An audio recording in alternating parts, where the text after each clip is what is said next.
Timepiece. I've never known who Nick is. I show up just in the stranger of time, sift every grain of sand from the Pacific coast into an hourglass that fits in my palm. I turn the hourglass upside down and Vancouver trades places with San Diego.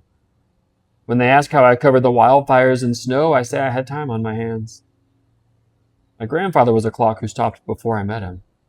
I've heard he was so kind you could look into his face and know you'd never been late for anything. My mother is still a little girl riding on his shoulders. Time flies and she reaches up to pluck feather pins from its wings so I can write this life down. I try, but it doesn't stay down.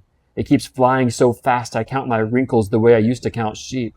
When the number gets high enough, I'm told I'll fall asleep forever, but I once watched a woman skip her gravestone across a lake like a smooth pebble. Death hops if you let go at the right time. The Buddha says the right time is always now. My father calls me on the phone before I can say hello, asks, "Do you know what Steve Jobs said the instant before he died?" He said, "Wow!" Time is money, but the end of money is wow. My friend wakes up at noon, goes to bed at 8, wants less time because she wants less pain. I understand. I've been there too. I can spot a scar beneath a wristwatch from 100 yards away. And no, it is not the weak who try to clock out early. It's people who are desperate to go home. Einstein says time is relative. Says the higher you get above sea level, the faster time goes. I live in Colorado. My house is over a mile into the sky. All day I hear the wheels of time burning the rubber on the clouds. My life in a getaway car, racing towards the border, which is an invisible line I only call death when I forget how to speak eternity's language. Forget that to run out of time is to run into the truth of that none of us has ever been our bodies. If we were, how would we fit in each other's hearts? To make up for lost time, you do not need to know why time went missing or what kidnapped it, or if its face was on back of a milk carton every day for 15 years.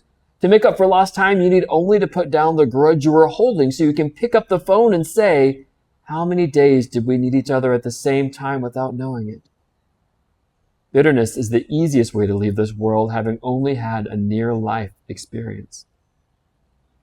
My partner and I have had hard days, hard months, but time stops when you're in love.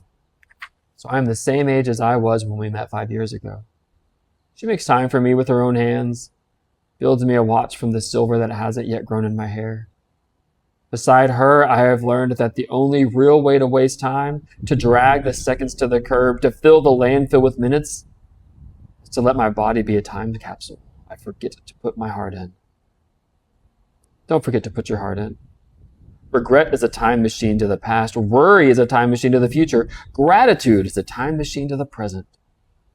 No one books my travel for me. I decide where I want to go. I decide if I will be a sculptor carving out time the way that Michelangelo carved the statue of David after 2 other artists gave up on that same block of marble, citing its poor quality, its impossible brittleness. All time is quality time. Don't abandon your chisel believing it's not. No matter how it looks, you and everyone you know have hourglass figures, each breath a falling grain of sand. To truly live is to see right through the skin to the avalanche. If we never deny the inevitable end of the story, we will write it more beautiful while we're alive.